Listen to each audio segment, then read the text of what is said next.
EFT.com webinar. So we're joined today by two FT employees, staff members, team members, which I'm excited to say.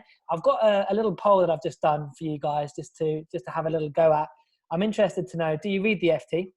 And do you know that the FT offer a free service? If you're a student, you can access a special web part of the website, theeft.com. I'm just interested to see if you knew that or not. Just one more second on that, and then I'm just going to end the poll and just see what we've got come back. And then we're going to get cracking with, in fact, I'll leave it open just a little bit more while I do the boring bits before we introduce our panelists. So the agenda for today, I'll talk through how you can communicate on this webinar. Expected, guys, about 45 minutes to an hour maximum if there's lots of questions. If there's not, we'll keep it to 45 minutes and back to Easter. We'll have the introductions from our panelists. We're lucky to have two today. For the main content of the session, so i.e. when we're going through all of the content, you can type questions whenever you want. And if you really want to ask a good question, put your hand up. You can raise your hand, not obviously like I've just done. You have to do it on the computer. And then I will let you speak. At the end of the session, when it comes up with Q&A, that's pretty much my job's done. It's over to you, and hopefully you guys will put your hands up and ask some good questions. Sorry, it doesn't have to be a good question, but just asking a question is nice rather than hearing my voice. So again, just the rules of how you can engage, guys. Chat box you can use if we ask you to maybe ask you a question about the session today. You can use the chat box to get back to us via that. If you've got a question, type it in the Q&A box, and I'll make sure that we answer all those questions by the end of the session. If you ever raise your hand on the session, you jump the queue and we come to you straight away because it's obvious that you want to ask a question. Let me just end that poll, and I'm going to share the results. So do you read the FT? 57% say yes. There we go. Did you know that the FT had a free service for you as a student? 61% have said no, but 39% have said yes, which I think's not too bad. Jackie, anything to add on that before we introduce yourself and Christian? I think it's actually testament to the actual work that Christian has been doing behind the scenes. We've got so much awareness going on. I think that's really good. I am actually quite surprised by that. I think it's a great result. Yeah, awesome. And without further ado then, guys, you know who I am. I'm the founder of Pathway CTM. I'm going to just hand over to Jackie initially because we had a great session with Jackie last week. She's back again. Jackie, did you enjoy the session last week? I did. I think I was terribly nervous beforehand, but I think that you made it very simple for me and really made the whole thing flow. So I feel a little bit more comfortable today. I really enjoyed it. And thank you so much for inviting us back to speak today. No, absolutely, no problem. And I'm already making my first mistake. And Jackie, we obviously talked about the work experience opportunities. And I know a lot of students have got in touch with me about that. We're going to recap that at the end of the session today to talk about how you can get onto that. But that's really exciting, Jackie, isn't it? And a special mention, I suppose, to our special guest today from you, Jackie. Absolutely. So I think I mentioned on last week's webinar that we had a very special young man that came to us for work experience, perhaps 4 years ago now, Christian, I think it was 4 years ago now. Very determined, very capable and highly energetic young man who came up with a great business proposition. And I kind of allured to the fact that it might have been Christian. So I'm absolutely delighted that he said he could come along today to talk a little bit perhaps about his experience of the FT and a little bit about what he's doing and his journey perhaps. Fantastic. Chris. Thank you, Chris. Hi. Well, first of all, thanks, Chris, for having me, and thank you, Jackie, for that nice introduction. I should say, everyone, and welcome and thank you for coming. I'm very nervous for two reasons. First of all, because Jackie has built me up, and there are now great expectations that I hopefully say something enlightening. And the second is because on my screen it tells me how many people are here. I can see there are 33 at the moment. And I'm terrified that if after 40 minutes there are only, say, 10 or 15, that I would have done a terrible job. So I hope that I can help advise you based on some of the things that I've done or currently doing, and hopefully can explain some of the benefits that reading, not just the FT, but just engaging with the news can help with your career journey. So that's what I hope I can impart on you. And I'm sure Chris will conduct the orchestra to. Yeah, exactly. And by the way, Christian, sometimes it drops off because people have technical issues. So don't start losing faith, okay? And sometimes people have got to go and eat Easter eggs and things like that this week. So I want to take us back then to your school journey. Most students are year 11, 12 or 13 on this webinar. Could you just take us back to when you were at those times and what you were doing to make sure that you were getting your foot in the door with employers already? Yeah, absolutely. So when I was in year 10, year 11, year 12, I didn't really know what I wanted to do. I should also add that I still don't. And I sort of had an inkling that maybe law or finance might be something for me. But I just, at school careers fairs and at various events that I went to, I just tried to network with as many people as possible. And I got work experience in various, a couple of law firms. And you say that, Christian, sorry, network with different people, etc. Could you just talk through those steps of how you did that? Because that's often the hardest part.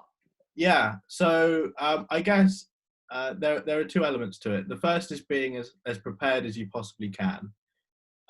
So, for example, if we had a speaker in school or there was a career event, I'd make sure I knew who was coming.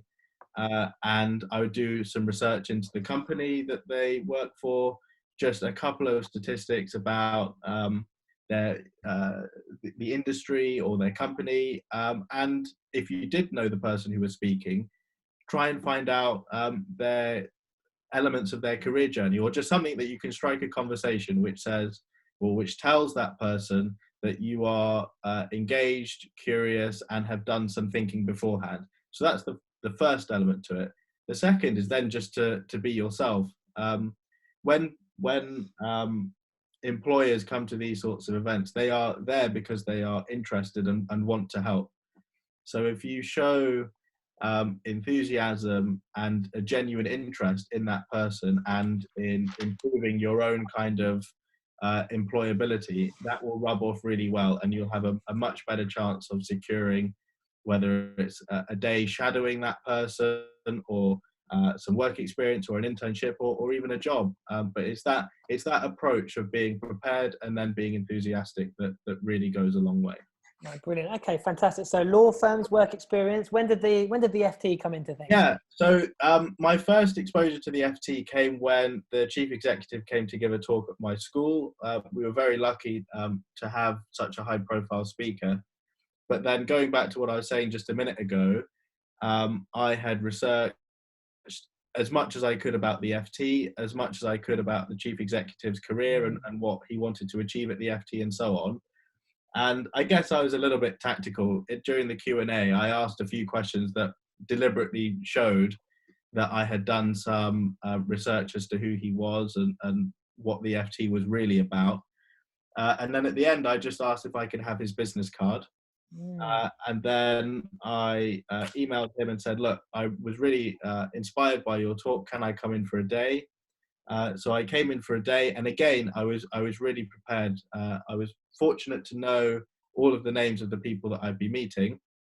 It wasn't Jackie that year. That came later. I'll come on to that. But again, I was very prepared as to who I was meeting. I even knew, for example, that the former deputy chief executive really liked rugby. So I made sure that I knew, even though I know absolutely nothing about rugby, I made sure I was able to say, oh yeah, well, Saracens did very well at the weekend, didn't they? And just that kind of thing. And then that went really well. And then the following summer was when I was invited back to do 2 weeks of work experience. And that was where Jackie was became Auntie Jackie and very much looked after me. Made sure I didn't get lost in lots of corridors and encouraged me to meet lots of people, very much took me under her wing. And that was when I decided to pitch the idea about making the FT free for schools. And just on that question, did you create this work experience for yourself through networking with the CEO? Right, okay, so you created this opportunity for yourself by doing the research and being ballsy enough to have a go. Yeah. And I think that's a really good point, Christian, because it proves the kind of character and the person you are. You were very tenacious, even at that age, about making sure. and you left no stone kind of like unturned. And it wasn't at that point, you came to us, even though we had work experience placement going on, you came to us by a very different route. And I think it just shows that if you can be sort of tenacious and network and use those skills and knowledge really well, you can get into a company by other means as well, even if they don't have a structured work experience program in place. And Jackie, without blowing up Christian's head too big here, but what were your first impressions? So obviously a youngster, probably 17 years old when you first met him. I'm just trying to relay this. So if I'm a young person who maybe hasn't got the confidence, which I didn't when I was 18, I didn't have much confidence. How can I maybe fake it till I make it? What did you make of Christian when you met him? I think when he first came through the doors, he was very open, and he was quite young at the time. He didn't have a beard. And that came later. What impressed me was that he was very open to ideas. And one of his major skills was listening to people as well. He'd not only network, but then he would listen to the answers he got. And he would actually make a whole almost portfolio of knowledge about the FT, picking people's brains from all different departments as well. And he was very proactive, even as a young person, very proactive. And he was bolder than I think he realizes at the time as well. So he was very brave. Fantastic. And Christian, so now we're talking about the FT.com and your school's idea, because you've got a job title here, Project Lead Education. So let's build up to that, please, and how you got there. Yeah. I think there's a useful learning point in how I approached suggesting ideas to the FT. And lots of academics and people have kind of written about it, but I guess the underlying principle I tried to stick to was, and it's a good one to have in mind, it's seek to understand before seeking to be understood. And the premise was that was twofold. So first of all, as young people, we will have lots of challenges to face in the future, whether it's climate change or natural resources or whatever it might be. So that's one element. And I think to overcome that challenge, we need to be engaged with the news and high quality journalism from a young age. And then the second, and this is where the understanding of the FT came from, I recognized that the FT's readership was relatively old, and we needed to do or I say we now, but then it was the FT needed to do more to attract a younger generation. So it was about connecting those two different things and understanding the needs of both society and of young people who will grow to become decision makers in the future, and then a very real business goal that the FT needed to achieve. So then the FT sort of quite liked what I was thinking, and from that stage I then was working with the FT to think about how we could make FT.com useful for secondary schools. And then in June 2017, we launched and we made the FT free for secondary schools worldwide. And then fast forward to last year, we're now in 3,000 schools in 100 countries, and we've reached 50,000 students since launch, which is great. But to your question about what does my title mean? Well, I worked at the FT on my gap year, and the idea was really, or the goal was to think about how we could build engagement now that we've got a big crop of schools. So for example, we launched a YouTube channel. I worked closely with Jackie on building some more work experience programs. And I've got a copy here, as I always have one next to me. I designed a board game, which is free for schools.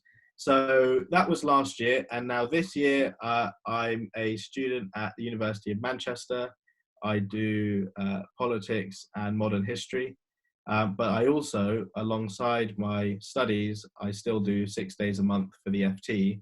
And my role is to continue thinking of ways to engage the next generation of subscribers. So whether that's more kind of product stuff like board games and YouTube channels and whatever else, and then also some of the kind of more mundane tech things that we need to fix. So it's kind of a twofold role based around building awareness of the FT among younger audiences. Which is brilliant. And we're going to get to you sharing your screen in a second and showing us some of that stuff. But I just want to relay that. So just through a talk in your school, being in the right place at the right time, but doing the right things to make sure that you could maximize that opportunity and having a bit of a game plan, you managed to create a work experience placement for yourself, probably created the gap year placement for yourself, and now you've created a hopefully paid internship scheme for yourself whilst at university, which I bet helps with the beer money, does it not, Christian? Oh, absolutely. Yes, but don't tell my dad. But no, like, it's brilliant. And just remind everyone, I'm not sure if we said it, who do you report into? What level? The managing director Of the Financial Times. Yeah. Fantastic. And what's that like, by the way? It's genuinely humbling, and I'd extend this not just to board level, but the entire FT, because although I was confident as a 15 or 16, however old I was at the time, everyone was willing to listen and help me shape my ideas, that no one was dismissive. And it was an environment that was very open and inclusive. So Casper, who is the managing director, is very supportive on a professional level. And again, I'd extend this to the entire FT.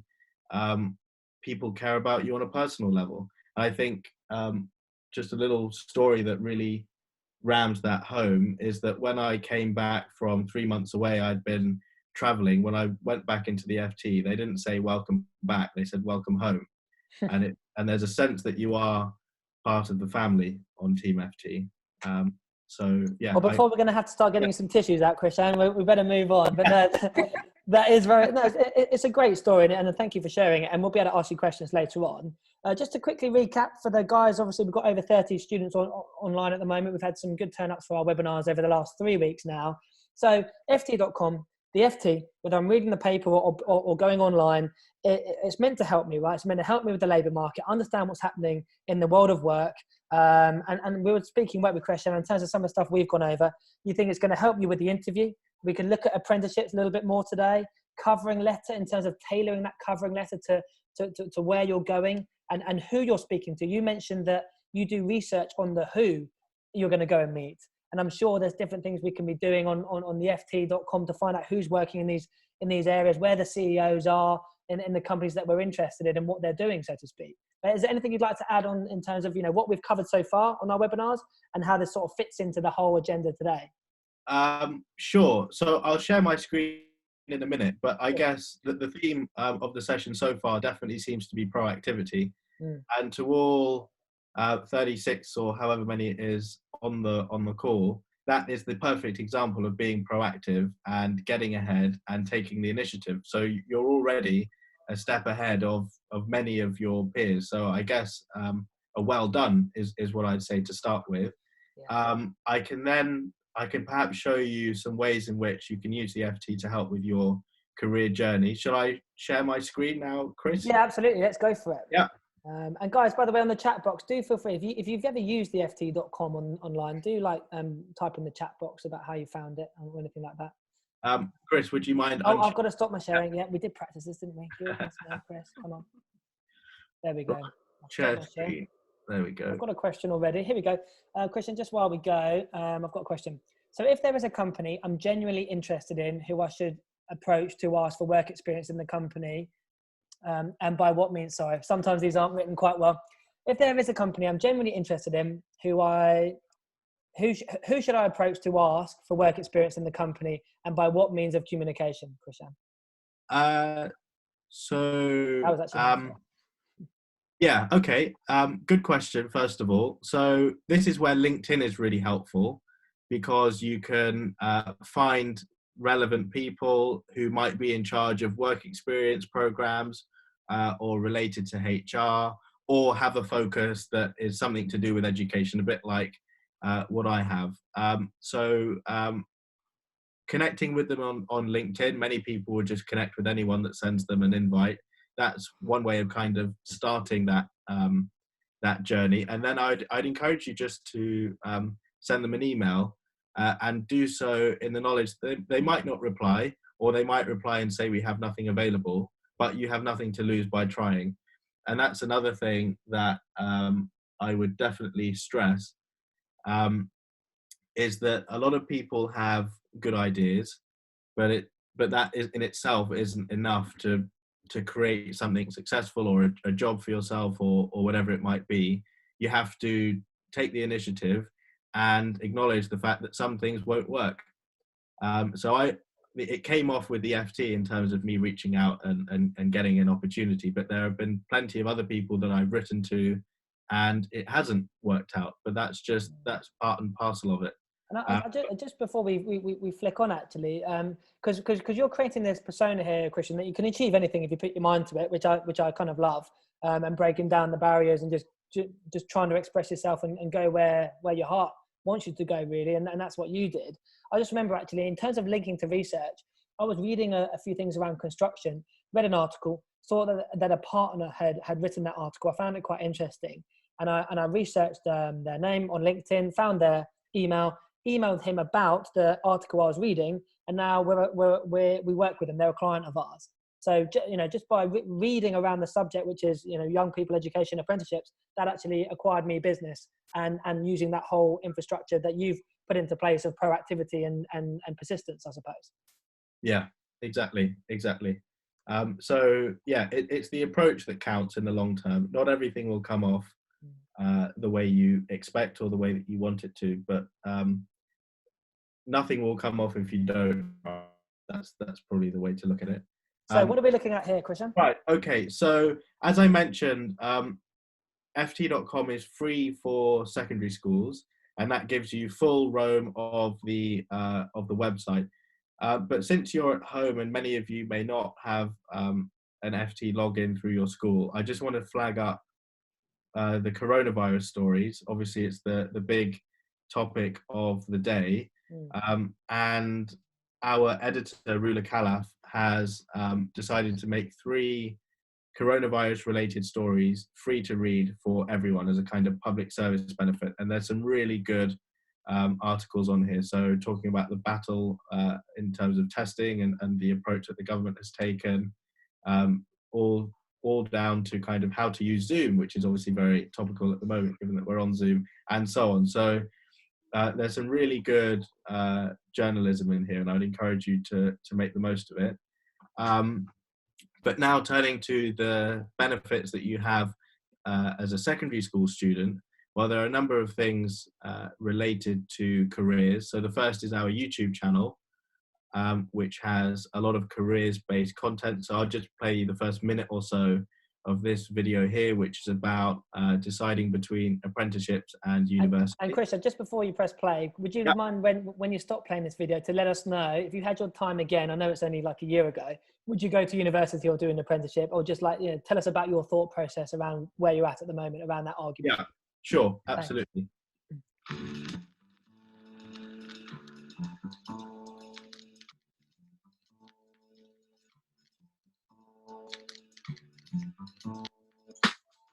My name is Ben Rubery. I'm the Apprenticeship Programs Manager for Capgemini, a global consulting technology services and digital transformation firm. My name is James Reed. I run the recruitment company Reed, and also the job site reed.co.uk. I'm Kerry Snedden, and I'm the Emerging Talent Recruitment Manager for Arcadis in the UK. My name is Anne Spackman. I'm the Chief Executive of a charity called Career Ready. My name is Adrian Love, and I'm the Recruitment Director at Accenture for the UK and Ireland. We are a management and technology consulting firm. So I won't play you the whole video. You can search it up on our school's YouTube channel. But you can see from the names that we had on there that we had some high-profile employers and high-profile roles. And the idea is that it just helps you consider the key elements that you need to think about when making decisions about what to do when you leave school. I know Chris asked me that question just now about would I choose the same path, or what was my thinking process. So I'm at Manchester University. I seriously considered not going to university because obviously I had a paid gap year role, really enjoying my time at the FT, feeling like I was doing some meaningful stuff. In the end, I decided to go to university because the likelihood is that we will be working probably until we're 70, and the thought of being in the workplace for over 50 years was terrifying. And I felt that if I was working at the FT, for example, until I was 26, that would have meant that I had already been at one company for 10 years, which at age 26 perhaps would have been daunting. And I'm doing politics and history, which are subjects that I genuinely enjoy. So I wasn't doing or planning to go to university just as a tick box on my CV. So those were the reasons why I wanted to go from a kind of academic or employability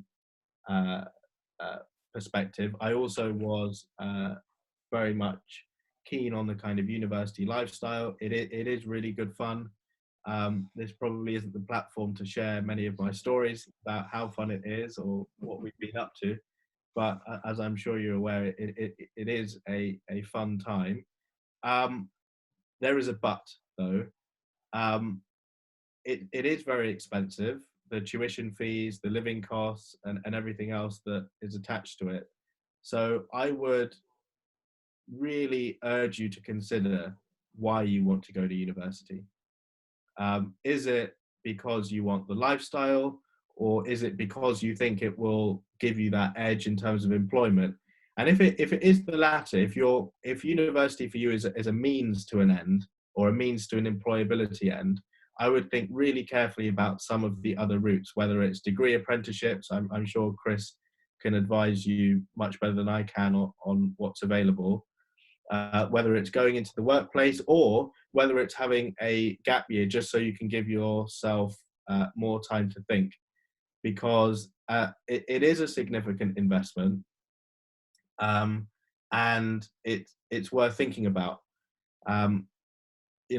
Just this year, we've had strikes and obviously coronavirus. So I'm sort of sitting here thinking, well, has it been worth it? So the conclusion of that kind of thinking process is really have a good hard think about why you want to go to university and whether, given what you want to achieve, whether it's the best way of doing it. And a question here from Callum saying, if I'm a student on a gap year before starting university, would you still recommend it being worthwhile setting up a profile on websites such as LinkedIn? Absolutely. I would encourage all of you to get on LinkedIn as soon as possible. Firstly, because the privacy settings on LinkedIn require you to have an account to do the kind of research that you might want to do in terms of getting internships and so on.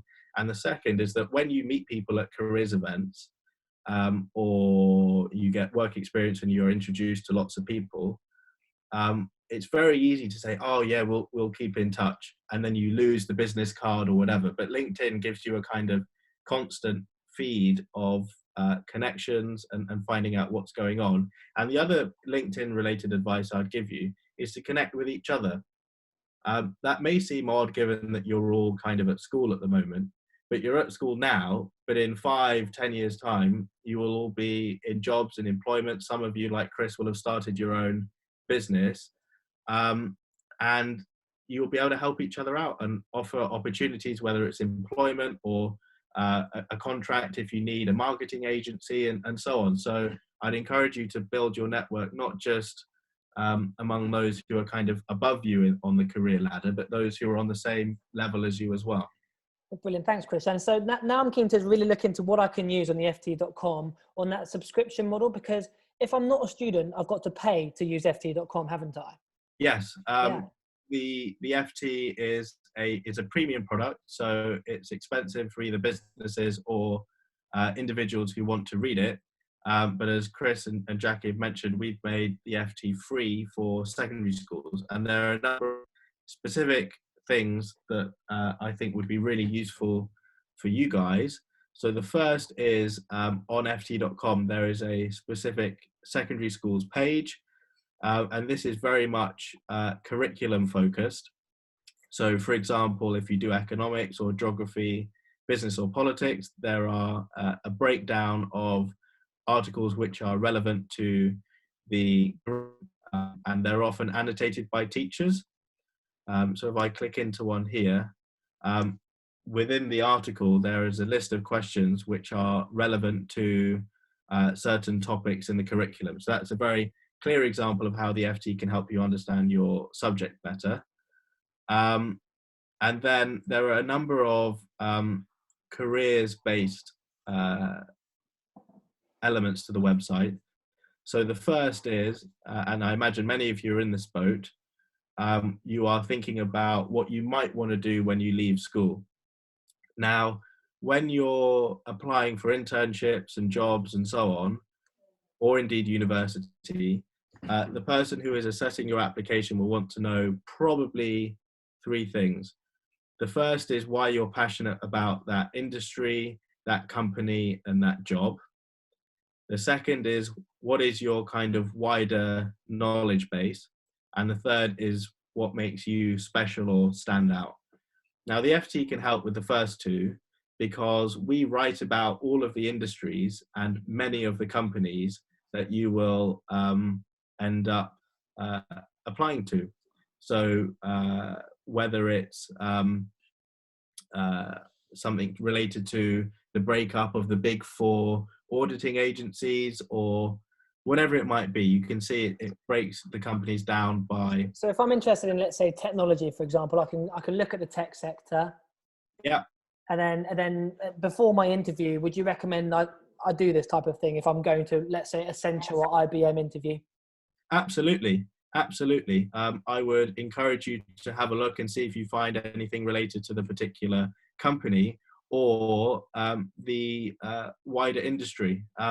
There is a common story about how the FT can help prospective lawyers, because if you are a corporate lawyer, for example, your clients don't necessarily want you to be the best lawyer. They probably do, but what they also want is for you to understand the needs of the client. So if you are a lawyer related to tech, then you need to know what's going on in the tech industry, and the FT can really help you achieve that. So the company section and indeed the rest of the website can really help you understand the big political and economic issues in the world, and also get a spotlight on particular industries and companies. And Jackie, Chris, I'm not sure what you guys think. So a lot of young people come to me who maybe aren't as fortunate to Chris and to have that work experience behind them. And they're like, look, I just get told to work hard. My parents don't let me have a part-time job, and my school tells me to get 3 A's or whatever it might be. I've got no work experience, but I'm really passionate about technology or engineering or whatever, or banking. Could I use the FT.com, for example, to really go? I don't know, Jackie, if I was to come and interview with you, for example, could I use FT.com to tell you all the research I've been doing, all the knowledge that I know about, and the fact that I haven't got the work experience? Hopefully you'll overlook that. Could it help? Yeah, I think, of course, it's going to, if you've got some kind of industry knowledge and it shows that you've been reading and you're passionate about a subject, it goes a long way. You may also be able to apply for some kind of work experience within that department as well. I think work experience is really important. You're up against a lot of competition now for roles, and it's not going to get any easier in the next few months either as well, or even in 6 months' time. So if you can get work experience, please go for it. But passion and knowledge and research will really help. It's a big step forward, yeah. No, that's good stuff. Chris, I've got a few questions here. Is the FT available free for uni students too? Depends on the university. So many universities will have a university-wide license, which enables you, a bit like at secondary school, to create your own login. I think we've got about 100 universities worldwide, maybe 75, something like that. If your university doesn't have access to FT.com, we do have a 50% off student discount, which you can get as an individual.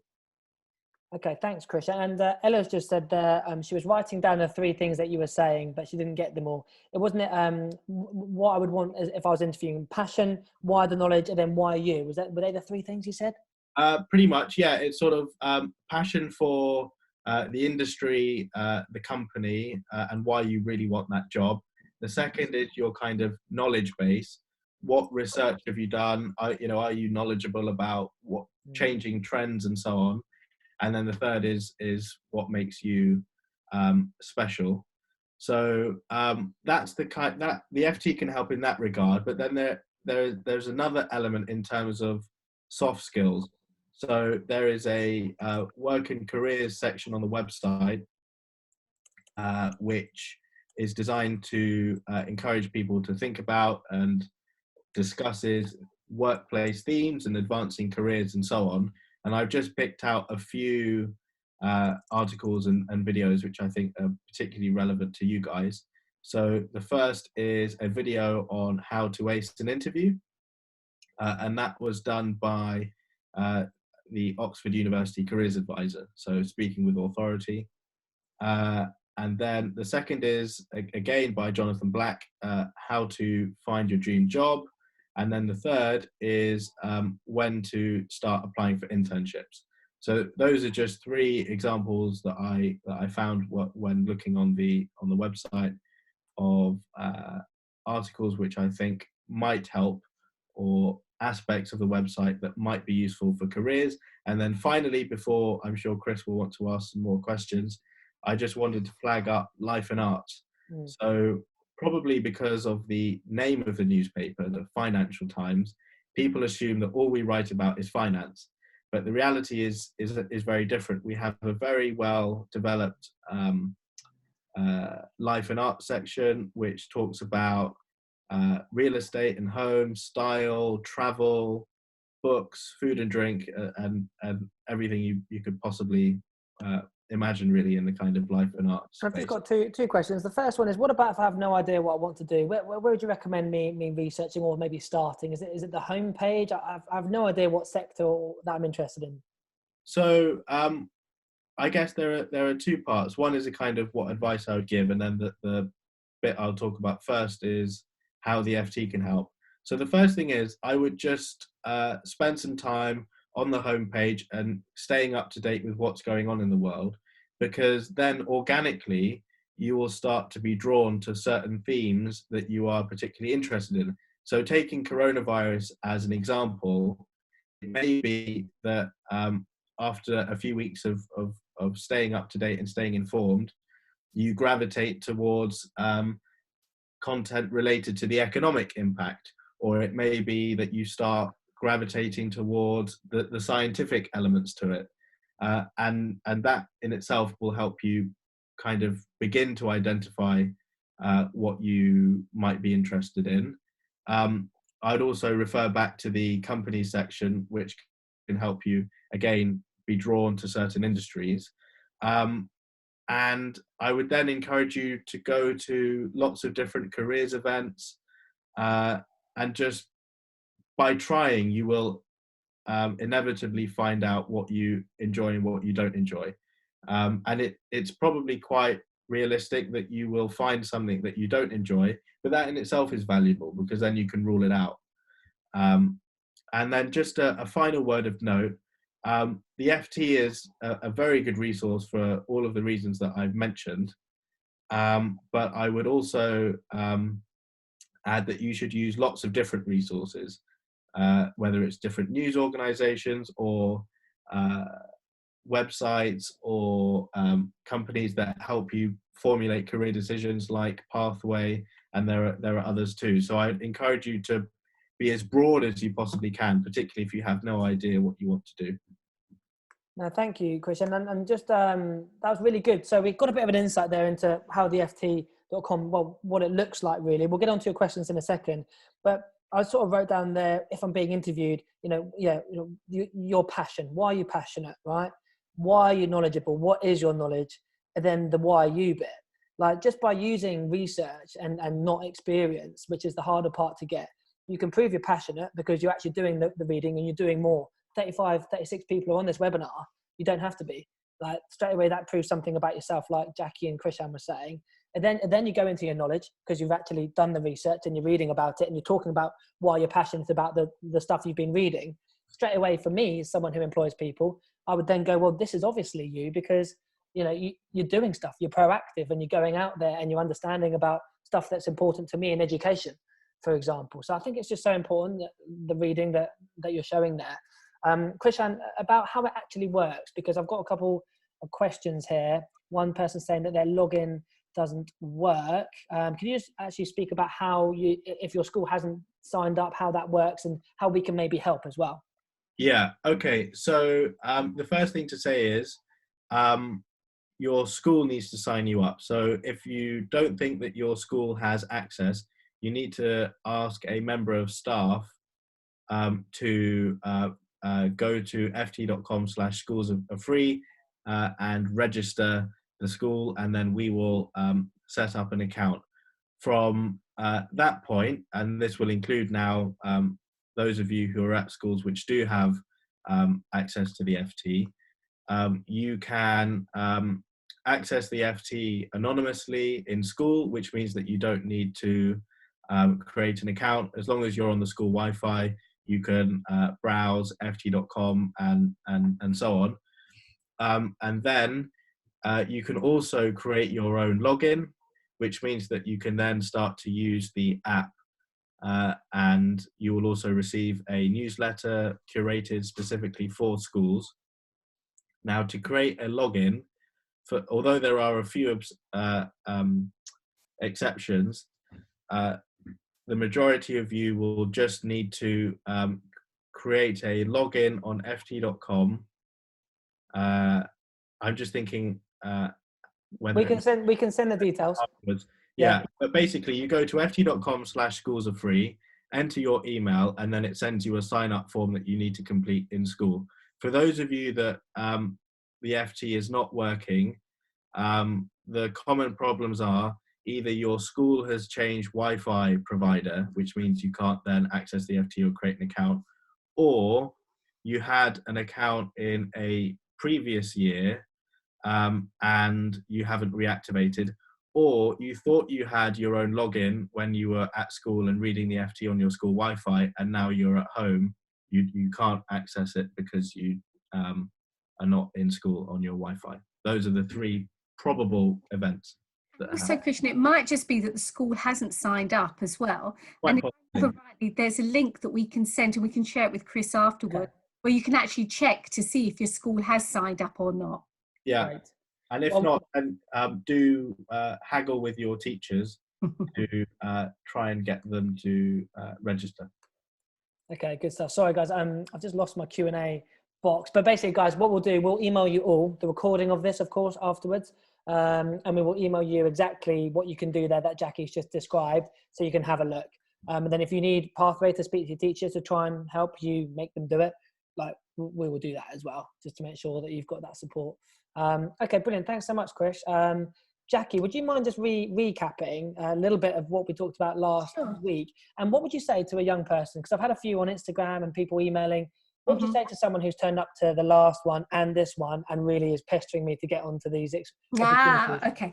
And have you had people that are pestering you, Chris? Yeah, pestering being good, like, one email, but I just think it's really good, and students are wanting to turn up to this one as well. I think they're going to be my first picks, Okay. So I was having to think about this after our last conversation, and I'm thinking that we do a pilot group with you, Chris. Okay. Group of your young people. We maybe open it up to maybe 6 young people. Yeah. And even though it's not absolutely topped and tailed yet, they can work with us to help us top and tail it. Wow. Then they get a foot in the door even before it's launched properly. Wow. Okay. I love it. You get an exclusive, Chris. I do like it. I do like that. Put in the chat box if you guys like that idea. But there we go. But no, that definitely works. So then are you saying that these 6 students will sort of help you refine and really make it exactly what you want? So they're in there first? Absolutely. I mean, we've heard from Christian today. And it's young people like Christian who absolutely can help us shape where the FT is going as well. And it's the same with work experience programs. And hang on a second, I'm just going to move this chap who's just decided to come in on this. There you go. Go on. They can help shape us, and their advice and knowledge will really help me make sure that we get the best out of it, just for while they're there as well, but also for future young people who are coming through our doors as well. No doubt there's some things that I would have missed, and that they can then say, hey, have you thought about this? Have you thought about including that? So we can work on it together, very sort of consultancy kind of based. But they will have everything that's here that I've mentioned on here. So they will be working on a project together. Yeah. Will be in collaboration with each other. They will be having the same training. We will do like vision boards. We will do grow session, and we'll work on a project like Christian worked on his own project. either give a list of projects that people can work on, or they can come up with their own business idea and be the next Christian.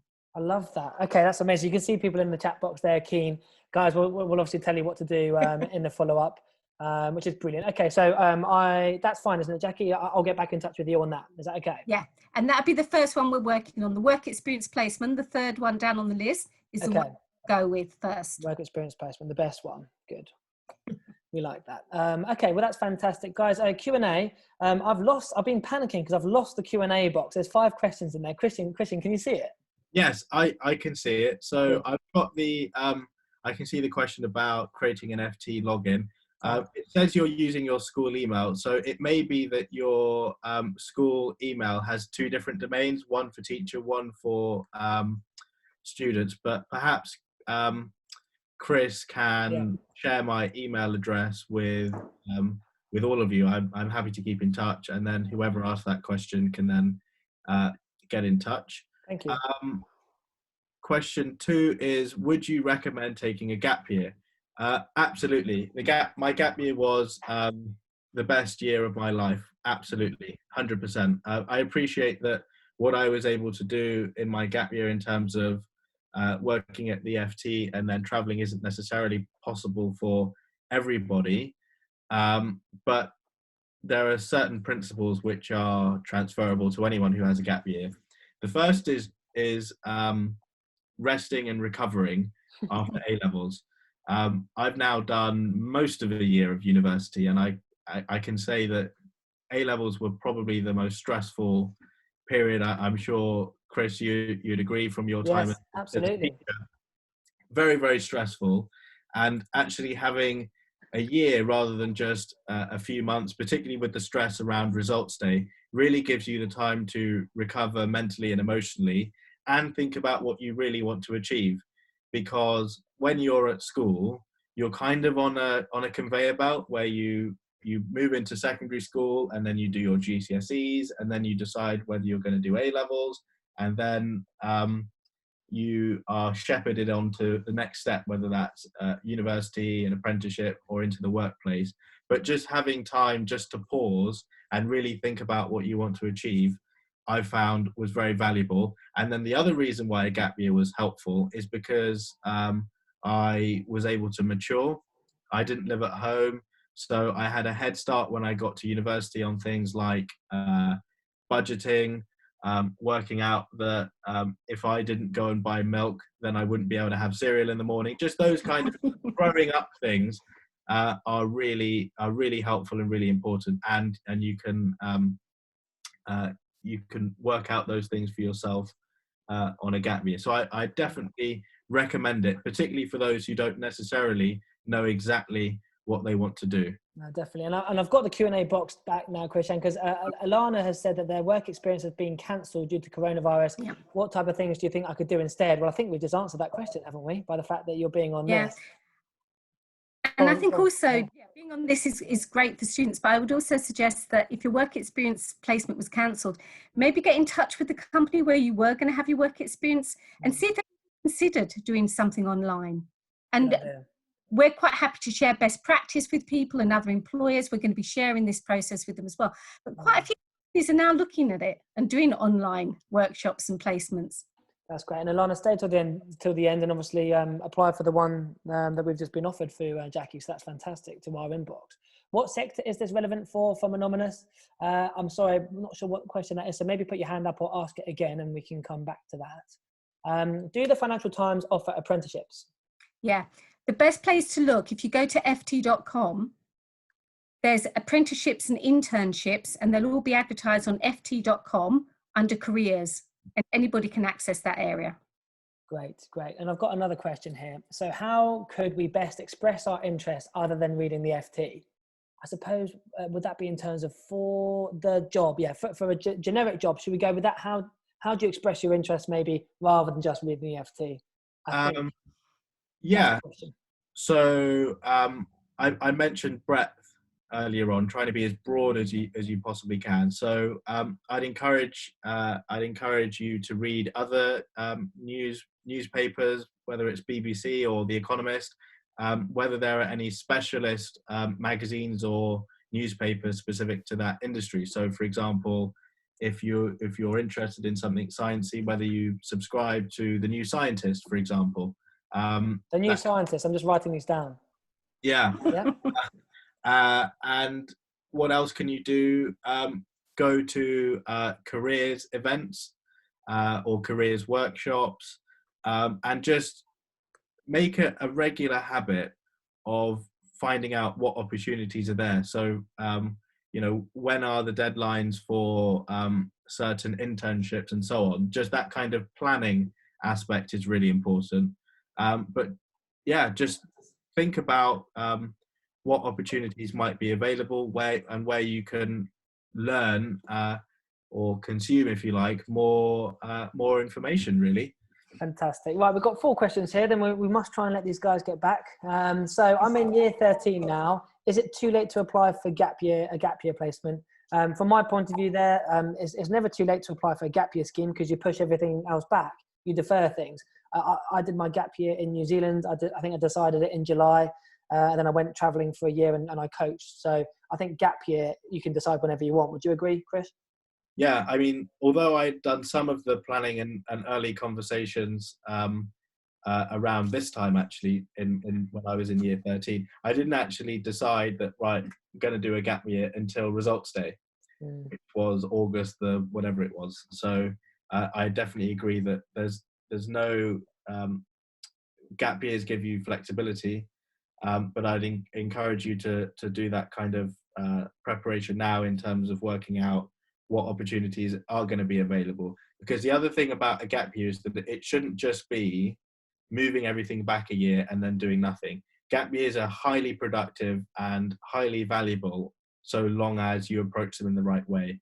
If you have a gap year and you sit on the sofa for a year and do nothing, well, clearly there's not really much benefit beyond the kind of mental and emotional recovery. So I think very hard about what you want to achieve from a gap year, and then approach it that way. And of course, oh, sorry, go Jackie, go for it. I was just going to say as well, it's also time that you won't get back. Yeah. Well, it's a really good opportunity, and there's only very few times in your life when you can have a year to take out like that to work constructively on something. So it's very, very precious. And of course, I forgot to say, you might be talking about a specific gap year placement with a specific company. That comes back to, if year 12's on this phone call, on this webinar, make sure you're thinking about that now. IBM do a gap year scheme, you've got to do it by December or you might miss out. So you do have to start doing that early in year 13 if it's a particular company. You've probably already answered this, but I just received the sign up link, but how can I sign up without being at school? I think that's about, we've got to email the school teachers, haven't we? Get them to sort it out for us, and then we can have the link to sign up for the FT. Yeah, this may be a kind of coronavirus problem, because we can't disable it so that you can create your own login from home at the moment. We're looking into ways that we can change that, but just coronavirus, as I'm sure you can appreciate, has created so many different problems for all businesses, including the FT, and unfortunately it wouldn't be resource effective to change that at the moment, but bear with us, and as soon as you're back at school you'll be able to create a log. And so you can't log on from home even though you're from the school email. It's got to be on the right Wi-Fi system from the school. Correct, unless you've already got a login and it already works, but you can't make a new login without being at school, unfortunately. No, that's a shame. Okay, understood. But who knows? We could be back in school in June. It could be July. It could be September. Yeah. That's something for the FT to maybe get back to us on. But as soon as we find out or anything changes, we'll let you guys know. Is it okay to email companies we're interested in and ask whether we could perhaps speak to employees about what their roles are like for maybe 5 or 10 minutes? There's 2 ways of doing this. I personally think approaching via the LinkedIn route is a really good way, because you're then approaching somebody who's already connected with you. You can email them directly, and then that way they're more like, you've already flagged up that you're interested in that person and that role anyway. So that's probably a slightly better route to go down.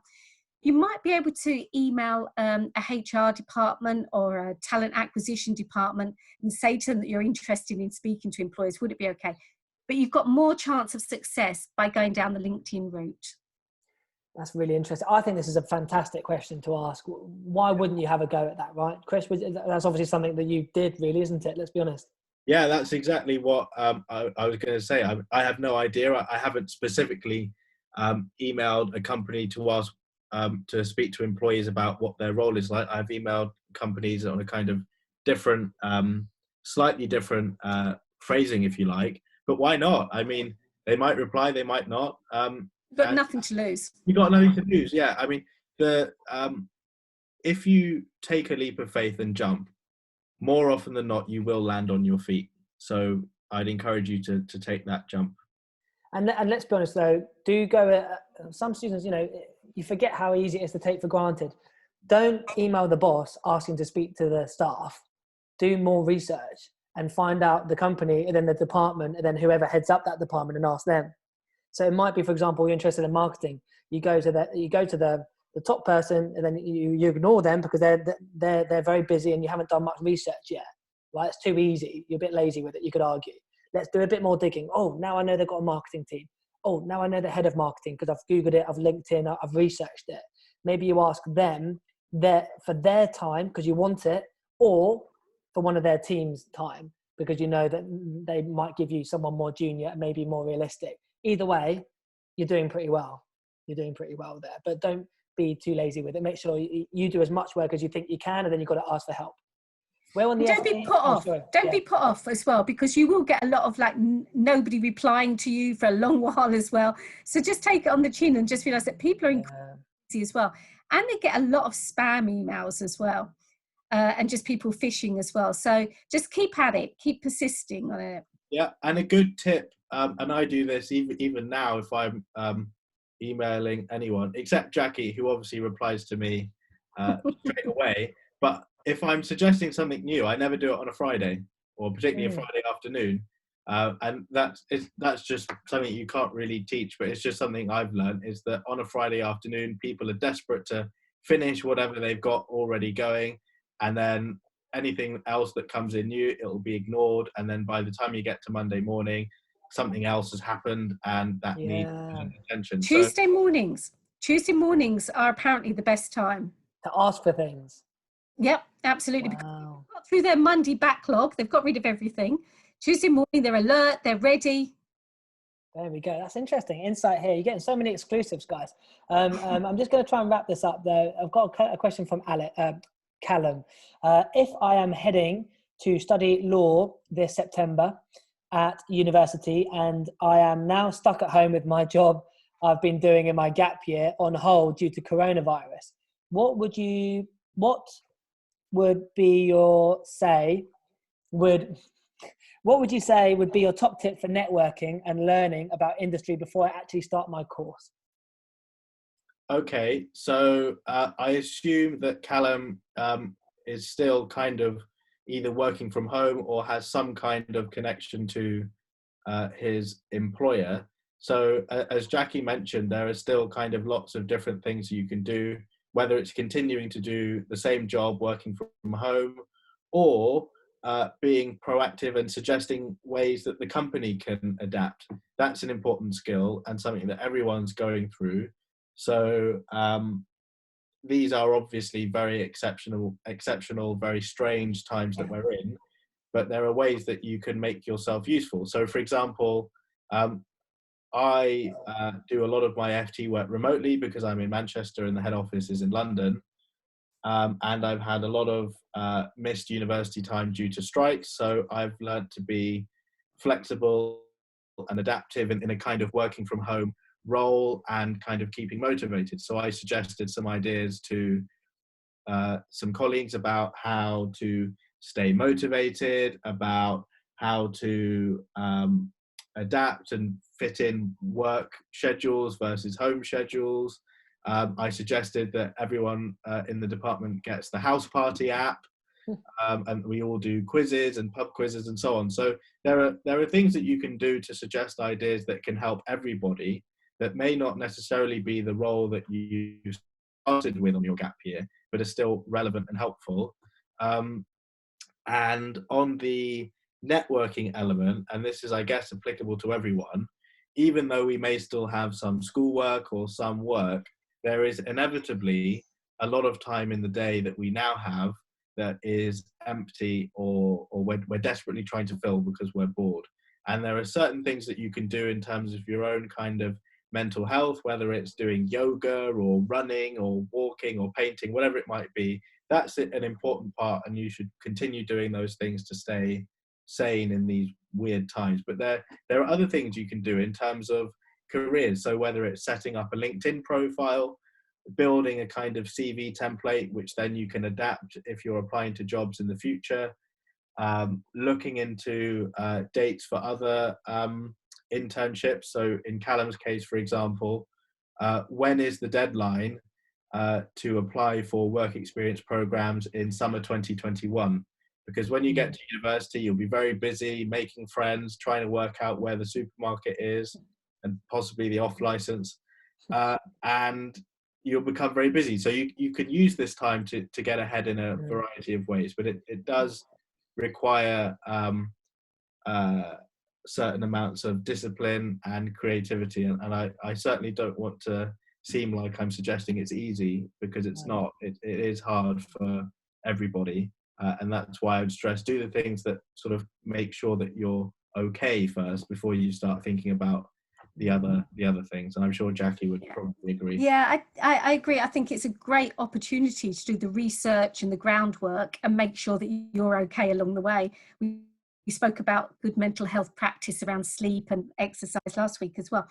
With regards to the work experience placements, I've already got people on my books for 2021. So it is not too early to be applying for placements for next year as well. I also think if you're approaching existing companies or companies that you're going to be working with ideas, don't underestimate your idea as well. Your idea is probably going to be amazing, and don't assume that somebody else probably has thought of it anyway. They may not have done it. Completely unique to you. So your idea is really valuable. Yeah. Absolutely, I totally agree. Chris, I know you're keen to wrap things up. I mean, I've got a meeting at 3:30, but I'm happy to stay on for as long as you like. I can see we got 34, which is up from when we started. So there we go. I've just got a couple of key actions, guys, and then I'll let people finish, because I know people are hanging on to get the information at the end. Because could you just whack in the chat box, please, your one takeaway from today? Some people write an essay. Feel free to write an essay. That's fine. I quite like that. But just what you got from the session today, it's just always interesting for our learning. Are we doing the right things? Do we need to be adapting what we're doing and what we're talking about? Please do put that in the chat box here whenever you can. And I just want to ask a couple more questions. In fact, if you do need to go, because we did say that it would be an hour, I'll just start doing my wrapping up, then we'll come back to the questions, if that's okay. So next week, guys, we do have our parent and teacher webinar. That's on Friday at 12:30. The FT are going to be a part of that. But if basically you want to get your parents involved because they're driving you crazy throughout quarantine, get them on that, and they can start speaking to some employers as well. Tomorrow, we've got a really good session. Make sure you sign up for that one with Danny, again, head of recruitment at the Co-op, on assessment and selection, around that interview process, that selection, the application form through to assessment center, all the hints and tips through whether you're doing an apprenticeship, university, whether it's degree level apprenticeship, the different things that you could be asked and how to prepare for them and what to expect. That'll be a really good session tomorrow. You can sign up for all of those via Eventbrite. Christian, if I leave you to look at the questions on the Q&A, bear with me, sorry, I'm not doing my job correctly.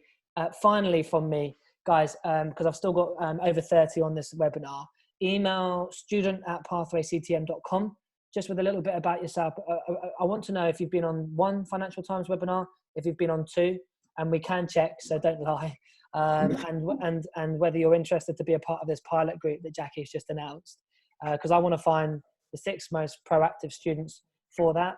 I think it'd be amazing for you to get involved in that, and something very unique you can put down and how you've been selected for it as well. So please email into student@pathwayctm.com and we'll get back in touch with you. If you don't think we've got your information, make sure you put your mobile down on there as well. Krishan and Jackie, we've got a few really good things in the chat box. Have you seen come up? In terms of basically learning. So be proactive and don't give up, from Mark Jones. To properly consider taking a gap year, from Krishna. I like that. Krishna, I know you, of course. That's great. Proactivity is key. I like it. Really helpful from Thomas. That's fantastic. Thanks, Thomas. I think you're from a North London school, but I can't remember the name of it. Callum, LinkedIn, networking and internships for summer.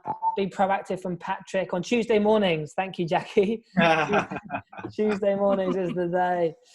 Do research on people you're going to meet. I really like that, actually. It's like Jackie, Christian, whenever I go on a meeting, I'll always look at their LinkedIn. I'll add them beforehand. And I'll, like you say, Christian, I'll see if they play rugby and find out. So in that first 5 minutes, I've got something to talk to them about, right? Yeah. This is really, really good stuff, guys. Show passion again through research. I love that from Faith. Passion through research, as it will make you stand out. Also, there is no harm in jumping and trying, which is really good. Which is great. I've got 3 questions in the Q&A box, guys. Really, thank you so much for those comments.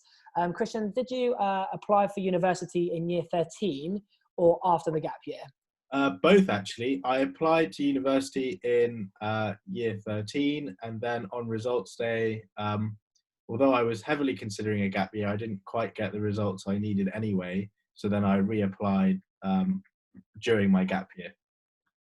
Okay, good stuff. And this is a good one. Someone's maybe doing an application form now. How would you answer the question? Where do you see yourself in 2 to 5 years during an apprenticeship interview? Well, it depends. It's hard for me to answer that without being inside your head and knowing exactly what you Come on, Christian. Surely you can help. No, I'm joking. But I guess let's start by making some assumptions. So you're at that apprenticeship interview. You've done your research in the FT and other resources as to what that industry is undergoing in terms of long-term changes, the kind of position of the company. So let's say you're really well prepared. So at that stage, I guess it's how you translate the preparation that you've done into what future kind of opportunities might be available. So I'll use my own example because that was easiest. Although I wasn't asked that question in quite the same format because it wasn't a job interview, my idea was to kind of, or my aspiration, if you like, was that we would change perceptions about the FT amongst a younger audience. Something very simple, an aspiration. I think people connect to aspirations, dreams, if you like. So I perhaps identify something that is relevant to both of you, i.e. the company and yourself, that is a kind of, not necessarily a tangible goal, but an aspiration that perhaps you being on board can help achieve. That's probably what I'd summarize to. But Jackie, I don't know if you wanted to. Yeah, I love the idea of sharing a vision. And that's basically a vision that you've just shared, which is really good as well. I think also 2 to 3 years is a very short amount of time. For me, anyway, it's a very short amount of time. Some people, it might, especially if you're a lot younger, it might be a long, long time. Within a company, if you're on an apprenticeship within a company, 2 years is quite a short time, but that might be the duration of a course. But I think a degree apprenticeships is it about 3 years? Degree could be up to 5 years. Up to 5, okay. Yep. So in that case, then you'll be part way through your apprenticeship and you're to be at a stage where you're starting to understand the company culture as well by then and have some knowledge and some first-hand experience. So I would say that you're midway through your journey, your learning journey. Yeah, brilliant. Fantastic. Guys, I'm just getting some text messages through because I'm about to start another webinar. So we're going to have to stop it there. Jackie, thanks so much for joining us for 2 weeks. It's been an absolute pleasure having you on, sharing your insights and your opportunities. So a ball's in our court. And so we're going to make sure we get you the best pilot group known to man. And hopefully students can really make the most of that opportunity. Good luck with the search, Chris. We're very much looking forward to meeting your students and welcoming them to the family. That's so good. I love it. And Christian, any final comments from you? Really briefly, have you enjoyed the session and giving back, I suppose? Yeah, I've absolutely loved it. I think it's great. It's been wonderful to answer the questions and good to see the engagement with it, whether it's through the chat or the questions. Well done again for coming, because it is the kind of talks and webinars and events that really give you the insight and the edge that will hopefully make a difference in the future. Definitely take up Jackie's offer, and well done, Maylene, and thank you, Chris, as well, for having me. I really Well enjoyed done, everyone. Yeah, well done, everyone. Thanks so much, Christian. Thanks very much, guys, and we'll see you tomorrow at 2 o'clock, everyone. Thanks very much. Take Yeah. care. Cheers. Bye. Bye.